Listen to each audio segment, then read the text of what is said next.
Bienvenidos al Taller del Cambio, un lugar para sentirte, pensarte y elegir el cambio que mereces. Mi nombre es Priscila y hoy estaremos hablando sobre el suicidio, la vida y quiénes somos los sobrevivientes al suicidio y nuestra historia.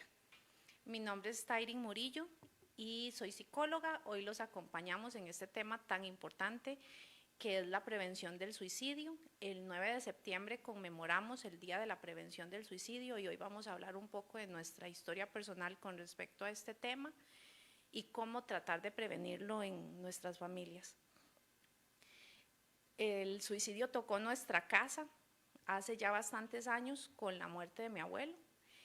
Y mi abuelo era un hombre demasiado trabajador, vanidoso, se cuidaba muchísimo la salud, disciplinado, ahorrador.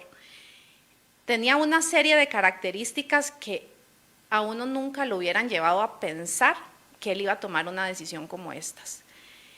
Es una situación súper dolorosa para las familias, lo deja uno con un montón de preguntas que no tienen respuesta. Y el proceso de sanar esta situación, de darle un significado y de salir adelante, de saltarse de alguna manera el dolor, de sentirlo obviamente, pero poder seguir adelante conlleva un montón de situaciones a nivel familiar, un montón de preguntas. A veces uno cuando está recién sucedido, en el caso mío yo pasé tal vez un par de años en negación. Yo me acuerdo que en ese tiempo yo viajaba en bus y yo me dormía en el bus y de pronto volví a ver por una ventana y veía un Nissan rojo, un pickupcito, y mi mente me decía, ahí viene abuelo, y tal vez ya tenía un año de muerto, pero mi cerebro me tiraba como esas alertas y volvía a la tristeza.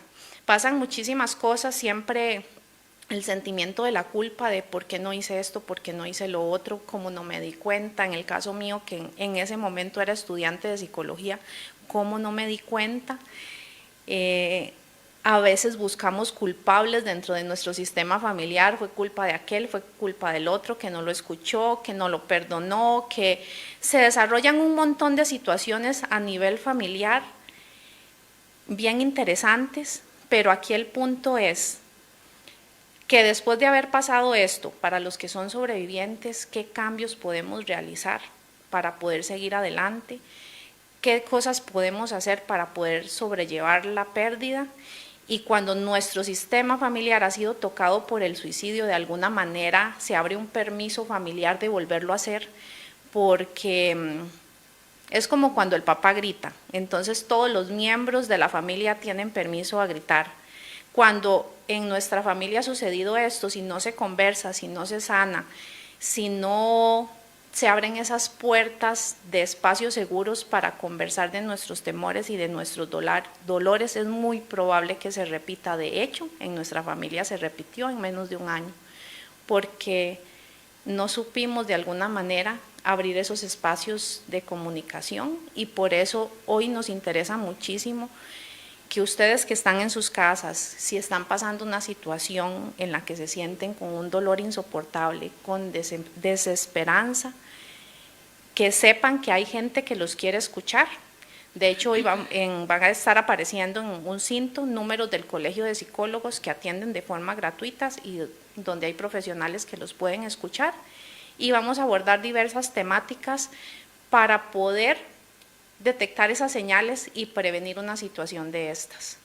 Sí, el suicidio es algo que uno no se espera en las familias y de hecho que la muerte de un familiar tampoco, no es algo como personalmente que yo sienta que en ese momento yo no sentía que en mi familia se iba a morir alguien, ni siquiera mi abuela, ¿verdad? Entonces es un tema muy complicado que llega en un momento en el que uno no sabe cómo reaccionar. Y de hecho, cuando sucedió lo de mi abuelo, a mí ni siquiera me contaron que fue que él se había suicidado. Simplemente me dijeron que le había pasado algo del corazón y yo me imaginé que posiblemente sí era verdad porque mi abuelo tenía presión alta. Lamentablemente no se puede ocultar una cosa así por muchos días, ni por horas, ni segundos, que al final uno se da cuenta. Es un tema tabú porque no solo nosotros no queríamos que las personas supieran o tal vez contarlo abiertamente, pero las personas alrededor sí tenían como este tipo de comentarios: usted es la nieta del que suicidó, y cosas así que son dolorosas. Y es un proceso de sanación lento y bueno, uno busca respuestas porque al final uno quiere saber por qué la persona hizo eso y uno se siente culpable también, ¿verdad? Yo recuerdo que el día antes que pasara eso, yo pasé por la casa de mi abuelo y algo me dijo a mí que fuera donde mi abuelo, entonces yo no fui, porque mi abuelo también tenía una parte que él era un poquito, se enojaba y cosas así, entonces uno a veces como que huía, pero yo cargaba con esa culpa de que yo no fui y yo sentí que tenía que ir. Entonces también es trabajar la culpa y esas emociones negativas que vienen a raíz del suicidio. Cuando una persona se suicida, creo que hay dos cosas importantísimas que la persona está viviendo. La primera es un dolor, un sufrimiento insoportable, que tal vez no lo comunica abiertamente. De hecho, en psicología utilizamos la metáfora de que cuando en una familia hay un suicidio, la persona que se suicida se comporta como un mudo tratando de hablarle a un sordo, donde todos los familiares somos sordos y no entendemos el mensaje, y donde la persona que está teniendo la ideación suicida quiere gritarlo y quiere comunicarlo, pero no sabe hacerlo.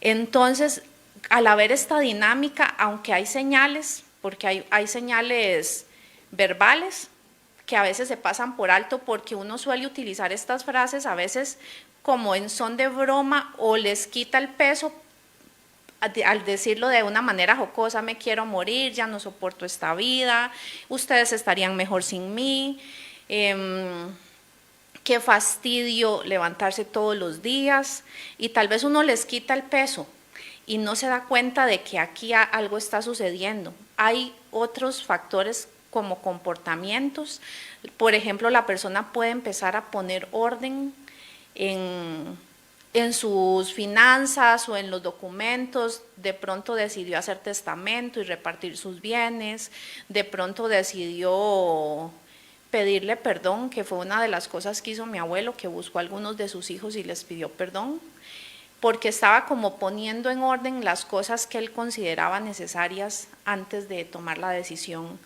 Hay otros comportamientos también que tienen que ver tal vez más con la parte física: insomnio o hipersomnia, dormir muy poquito o dormir muchísimo, desánimo, descuido, que tal vez son las mismas señales de depresión cuando lo muestran. Sin embargo, hay muchas personas que pasan por depresiones enmascaradas y se siguen mostrando muy jocosos y alegres.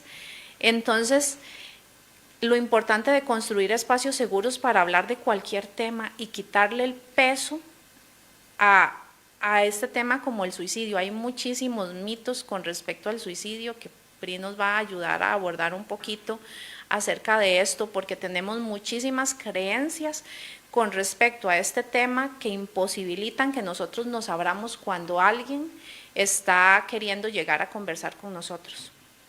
Entre los mitos tenemos: hablar sobre suicidio aumenta el deseo de suicidarse, el que se suicida es cobarde porque no quiere enfrentar los problemas, todos los que se suicidan están locos, el que se quiere matar no lo anda diciendo. Son algunos de los mitos.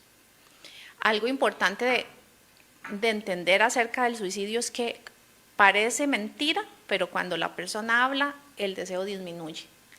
Y cuando una persona se suicida, antes pasó por todas estas señales o al menos algunas que les comentaba, y fue de menos a más. Empezó primero con la idea, luego tal vez lo planeó en su mente y evaluó cómo lo podía hacer en su casa, pero sin que hubiera una intención.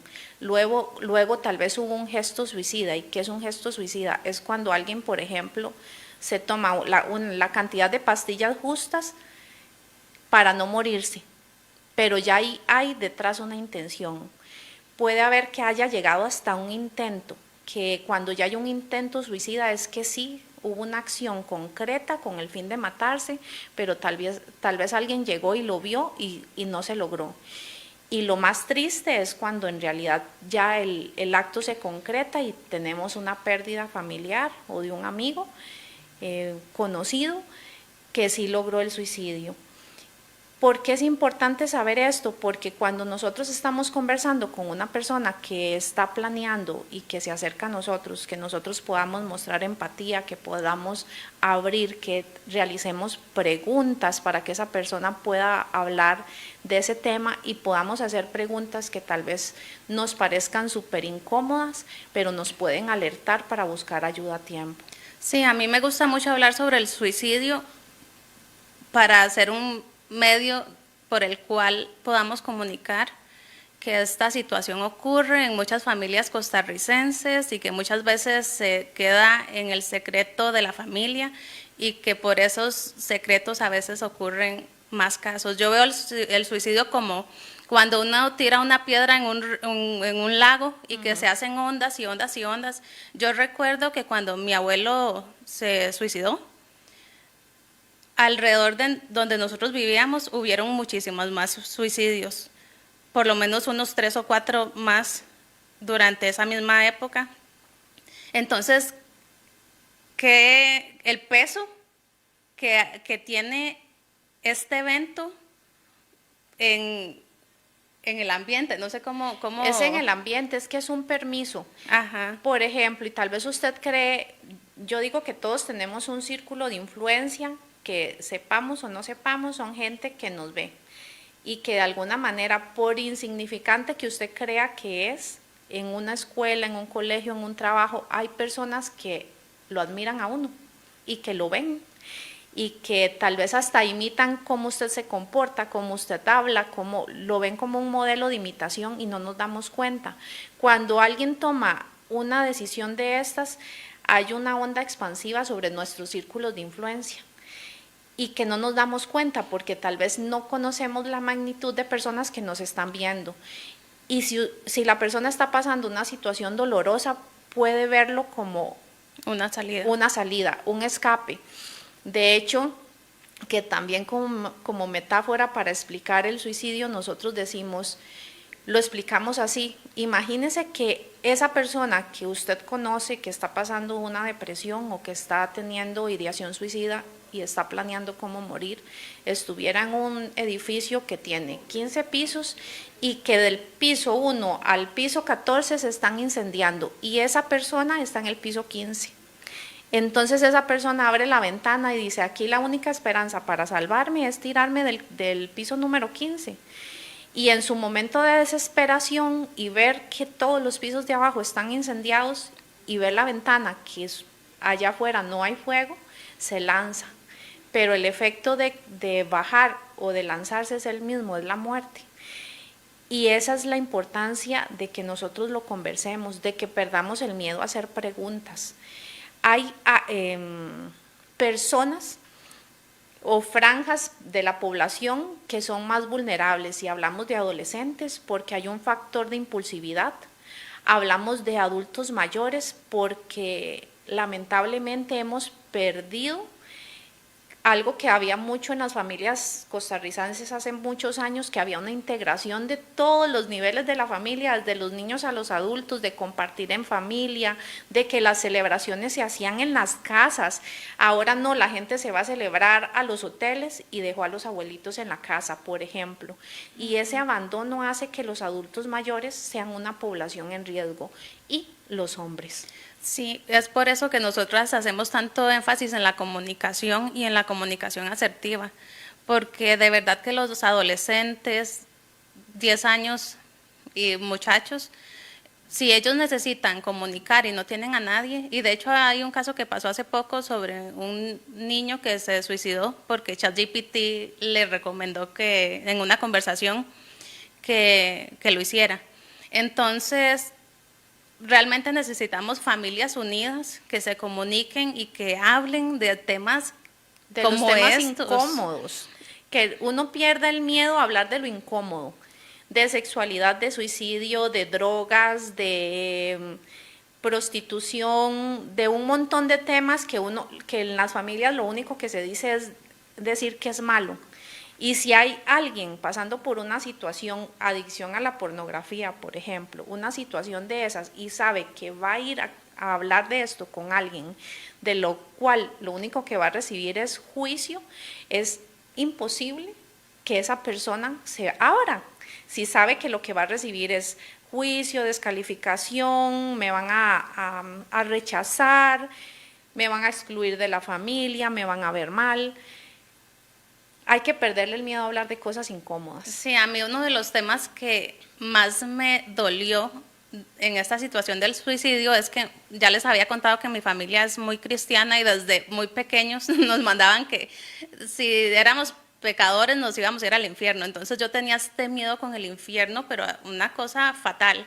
Tanto así que yo me levantaba en la mañana y si yo decía, si mi abuela no está, es porque Dios se la llevó y yo ya me quedé aquí, ¿verdad? Era algo así súper feo, porque no era bonita esa sensación. Entonces, cuando mi abuelo se suicida, nos empiezan a caer las personas a decirnos que mi abuelo está en el infierno por haber hecho esto. Entonces, para mí eso era algo que yo no entendía y que yo le pedía a Dios que me dijera, y yo quería que Dios viniera y me bajara del cielo y me dijera con voz audible que abuelo estaba en el cielo con él, porque yo decía, como una persona que ha sufrido tanto, que pasó un montón de cosas en su niñez, se va a ir al infierno, ¿verdad? Entonces eso era un tema que a mí realmente me dolía y es algo muy personal mío, que gracias a Dios existe una fundación que se llama Nueva Aurora, que es para las personas sobrevivientes al suicidio. Son todas las personas que vivimos, bueno, que una persona se suicidó y nosotros quedamos vivos, entonces se nos dice que somos sobrevivientes al suicidio. Fuimos a un evento, toda la familia, bueno, toda no, Tyren, yo, mi mamá y nosotros tres nada más. Nosotras tres. Sí, bueno, nosotras tres fuimos y ahí en ese lugar hay psicólogos y entonces una psicóloga me dijo que posiblemente lo que le pasó a mi abuelo también fue un desbalance hormonal que lo hizo, hacer esta situación. Y entonces a mí me dio muchísima paz eso, que me dijeran que posiblemente fue algo así. Y yo siempre quise buscar respuestas a todas las preguntas que nosotros teníamos, porque la verdad es que los que pasamos por esto tenemos preguntas y es lo más natural que nos puede pasar. Pero no podemos tener todas las respuestas a esas preguntas. Entonces, cuando la psicóloga me dijo esto, fue como, sí, eso fue.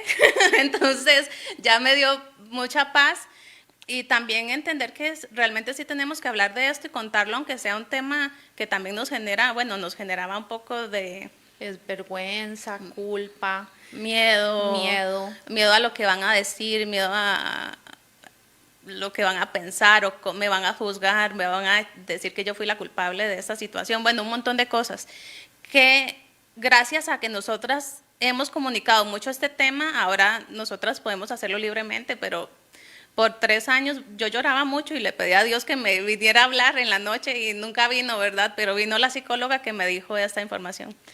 De lo que dice Priscila, es importante entender que el suicidio es multicausal.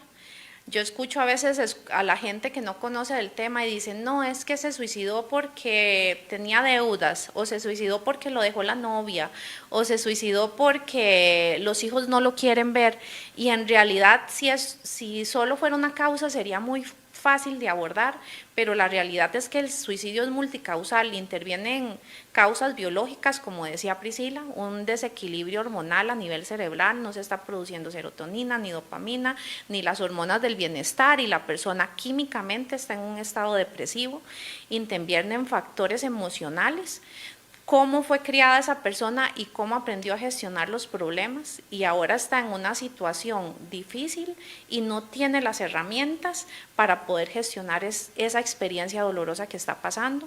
Intervienen factores sociales, como le digo, por ejemplo en los hombres, y por nombrar un ejemplo, en Japón suicidarse para un hombre es honorable. Entonces hay ciertas cosas que se permiten dependiendo de la sociedad en la que estamos, dependiendo de la comunidad en la que estamos.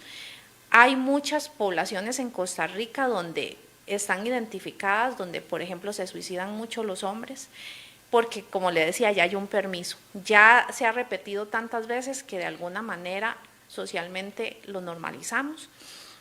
E intervienen tantos factores como somos complejos nosotros los seres humanos. Si la persona no tiene creencias religiosas, por ejemplo, tal vez hasta sea más fácil suicidarse, sí, porque dice no hay más, de aquí a me muero yo y no hay otra parte espiritual que quienes creemos en Dios sí la tenemos, y entonces puede ser un factor también que sume a tomar una decisión de estas, pero recalco, lo que la persona está viviendo es un dolor insoportable en el cual no hay esperanza.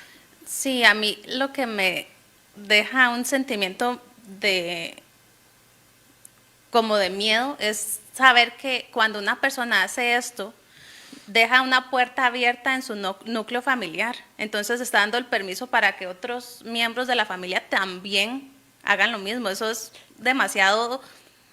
Yo creo que eso sucede cuando no se habla y no se aborda, porque está en el inconsciente familiar. Cuando usted habla tiene la apertura de abordar este tema de forma abierta, ya no está en el inconsciente, pasa al consciente. Y cuando podemos hablar, podemos decir, bueno, si estás pasando en una situación de estas, hay opciones, hay esperanza, te queremos escuchar, nos importa, nos interesas, no tienes que pasar esto solo, aquí habemos otros. Se abre ese espacio y esa es la importancia de perderle el miedo a hablar temas que son tabú. Sí, a escuchar la posición de cada uno de los miembros de la familia, que cada uno tendrá su visión y su forma de sobrellevar el duelo en esta situación tan compleja. Me gustaría también dejarle unas preguntas claves para identificar riesgo, y tal vez a ustedes les dé miedo hacer estas preguntas, pero les aseguro que, como les decía, cuando una persona que está teniendo una ideación suicida o lo está planeando o ya está teniendo el suicidio como una opción para resolver los problemas, al verbalizarlo disminuye el deseo, y que les dé ese espacio para que ustedes puedan buscar ayuda a tiempo. Una de las preguntas es, si saliera una de estas frases que mencionábamos, me quiero matar, estoy cansado de la vida, detenerse y hacer la pregunta directa, ¿en realidad estás pensando en matarte? Y puede ser que la persona diga que no, ay no, es un decir, pero también existe una alta posibilidad de que diga sí, sí lo estoy pensando.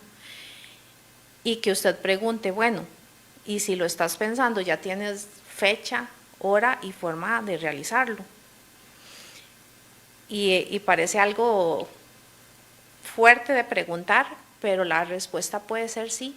Y respuestas que a mí me han dado en consulta, por ejemplo, sí, me voy a suicidar con las pastillas que tiene mi abuela, que tiene un montón y que están en tal lado y tal día. Y usted se le pueden prender las alarmas y puede buscar ayuda oportuna de un psiquiatra, un psicólogo, en un centro de salud. A veces no tenemos los recursos, a un pastor, un sacerdote, una persona que pueda orientar de cómo abordar el tema y tal vez enviar a un profesional.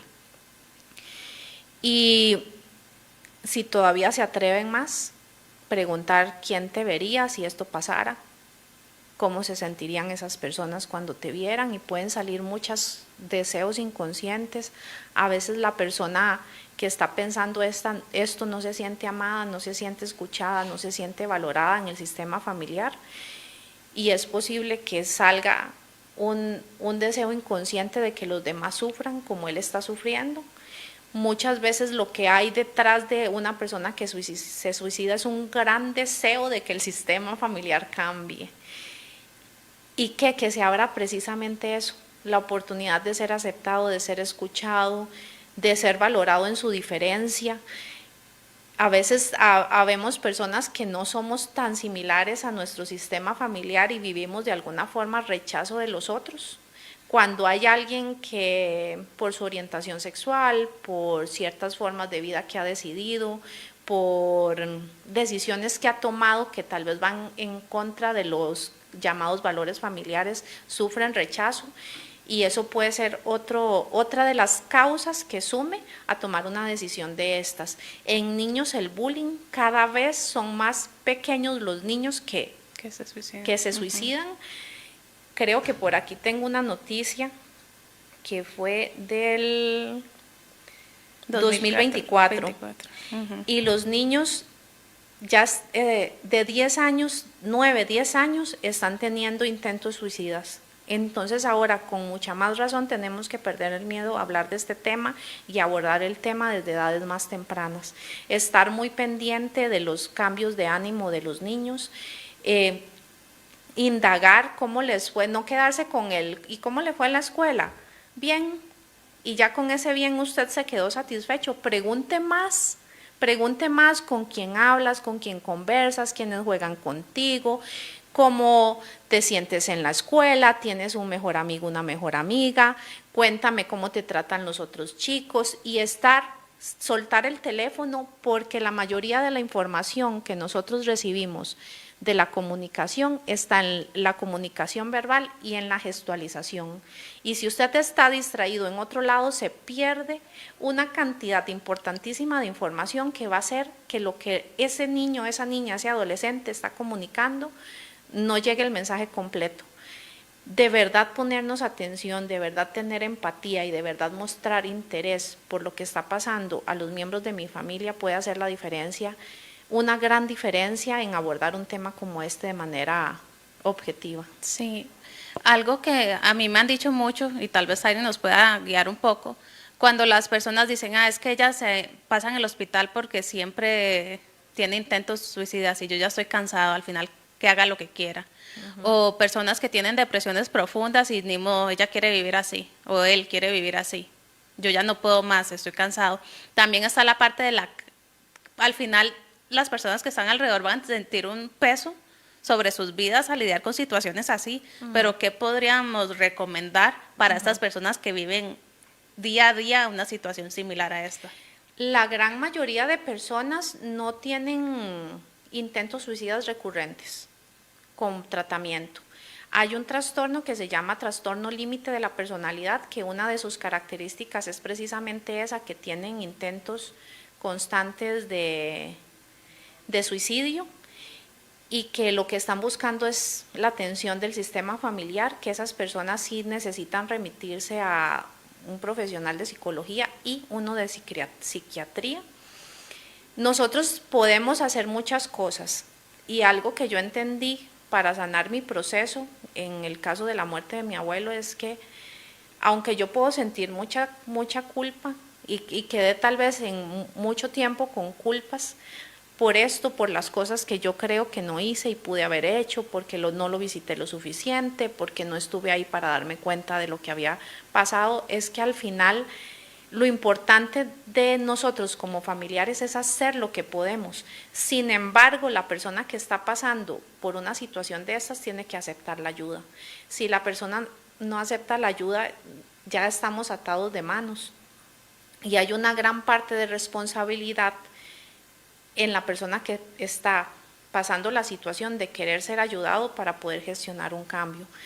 Entiendo lo que Priscila me dice y pensando precisamente en estas personas que tienen este trastorno de personalidad, que muchas veces sus familias sí quedan absolutamente agotadas y sin fuerzas para seguir adelante, pero es importante decir que esto es una minoría. La realidad de la gran mayoría de personas que tienen ideación suicida o que han tenido un gesto o un intento de suicidio no califican en este tipo de personas que es constante y que aparte con un buen acompañamiento y una buena gestión la persona sale de esa situación y sigue adelante. Sí, por eso sí es recomendable que todos busquemos ayuda psicológica o con psiquiatría, de ser el caso, si nos sentimos en un momento de la vida que nosotros no tenemos las herramientas para lidiar con ciertas emociones o depresión, para poder sobrellevar esos dolores, porque si creemos que nosotros solos podemos, a veces es algo que no es realista. Y para cerrar, si usted está pasando por un momento en el que está viendo el suicidio como la única solución, decirle que hay gente que lo quiere escuchar, que hay esperanza y que ese dolor que en este momento parece insoportable, todos los dolores también tienen un plazo determinado y se acaban. No pase ese dolor solo, busque ayuda. Hay mucha gente a la que a usted le importa, que le interesa y que lo quieren ayudar. No tenga miedo de pedir ayuda, puede llamar a los números que van a aparecer en pantalla si necesita hablar con alguien. Gracias a Dios tenemos al Colegio de Psicólogos, que hay personas disponibles para hablar con ustedes en cualquier momento. Y la comunicación es sumamente importante, comunicación asertiva y empática. Y para los que han sobrevivido como nosotros, decirles que tal vez ahorita están sufriendo muchísimo y no entienden y sienten un dolor y creen que no van a poder continuar con ese dolor, decirles también que hay esperanza, que hay que resignificar los dolores y aprender de las situaciones dolorosas para cambiar nuestros sistemas familiares y volver los entornos más seguros y comunicativos. Y les vuelvo a recordar la Fundación Mi Aurora, que de hecho tienen un evento en estos meses. Mi Nueva Aurora. Mi Nueva Aurora. Que es para sobrevivientes de suicidio, y si usted está pasando, estos eventos ayudan muchísimo porque se va a encontrar con personas que han pasado lo mismo y que la pueden entender y le van a asesorar también y, como siempre, buscar ayuda profesional. Muchísimas gracias por habernos acompañado en este capítulo y comparta si cree que esto le puede servir a alguien.